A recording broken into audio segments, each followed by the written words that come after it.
Welcome back, everybody. We are here with our course on how to get more patients and clients. So we are going to go over a pretty unique selling strategy. It really goes back to the questions that you ask.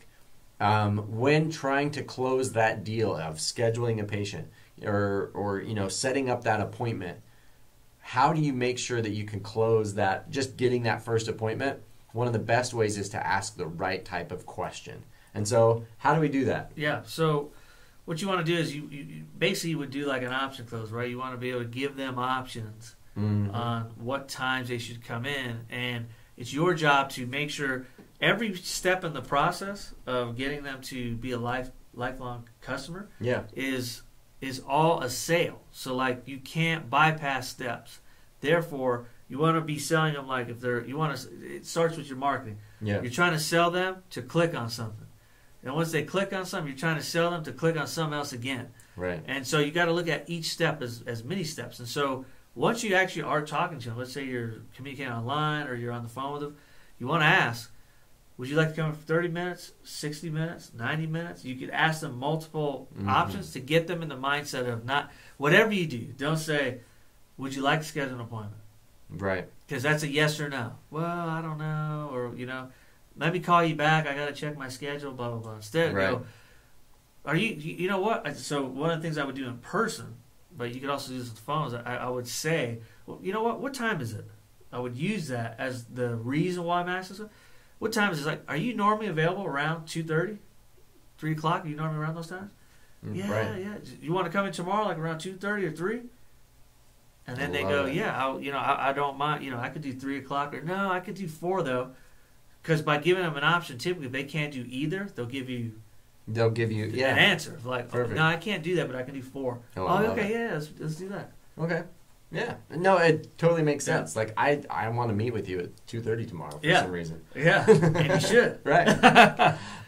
No, what a great way. So that option close, right? Yeah, so it's the option close. By giving them multiple options of when to meet and how long to meet and things like that. You're not making it about price. You're making it about, like, how much time do you want to invest? How much value do they perceive in the time? I think that tells you a lot about what they do perceive in the value of you. By giving them those options and seeing what they choose, you can learn a lot about what they want to get out of what you're doing.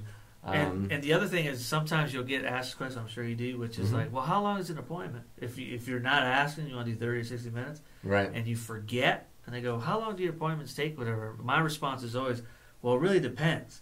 It depends on how in depth you're trying to go, into your goals. I mean, it could take 5 minutes, it could take 2 hours. It's all about how many questions that you have, and you're in control of that. So you just kind of ask away, and I'll respond, and we can kind of just figure that out as we move along. Yeah. But there's no real super long commitment. It could just be a few minutes. It could be 2 hours. It's totally up to you.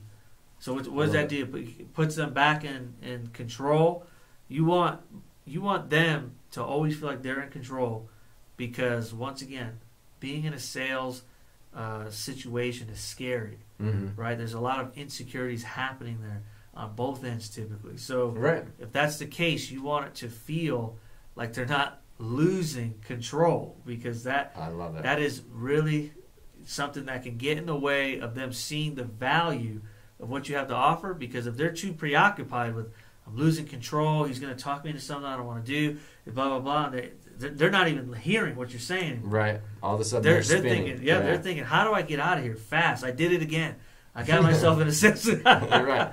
Dang it. How do I always run into these people? Yeah. Yeah, no, for sure. By giving them those options, they are in control. The option close, whenever you call a strategy like, this is my close, it makes it, for some people, it makes them feel like, it's just a sales thing, right? Yeah, exactly. It is a sales tactic, but it's in a way that helps them to feel empowered, and you really are giving them options. Yep. You're just making sure that those options are ones that really are going to benefit them. Because, again, we're selling things that are of value to them and that they really do need. Otherwise, we wouldn't be doing it as a physical therapist or as a trainer or whatever, right? We wouldn't be doing that if we weren't providing value for them. So be comfortable in that you can close somebody, and that's okay. By giving them options, though, you keep them in control, and it becomes this powerful process of helping them to make the right decision for their health and their well-being. What a great thing, right? Exactly. So use the option close. Be comfortable with taking the lead and being in control of the sales situation, because that is how you make money, and that's how you earn a living. That's how they get the results. And so, absolutely, it's all of our jobs to be very aware that it's our responsibility to do that. To not, never fall into this mentality. This area of town has a bunch of broke people, or the people who show up never do this, or it's because so and so down the street is doing.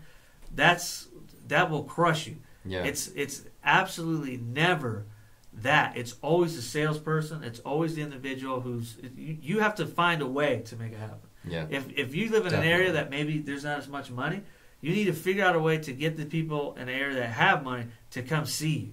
But no matter what, you have to take full responsibility for that. Right. Absolutely. And really, by making sure that that whole sales strategy, all those things that we've talked about are in place, they really are going to help you to empower that person to make the best decisions for themselves. Yep. And it's really empowering them by asking the correct questions, to be in the best frame of mind to make the right decision. Yep. So that they can get the help they need. And that's really, we're selling to help, like we talked about before. So awesome stuff. Thanks so much for watching our selling strategies. I'm excited to be able to bring these to you and help you improve your business. Honestly, actionable steps you can take right now and today and start making money in your practice. So awesome stuff. Thanks so much, and we'll catch you on the next one.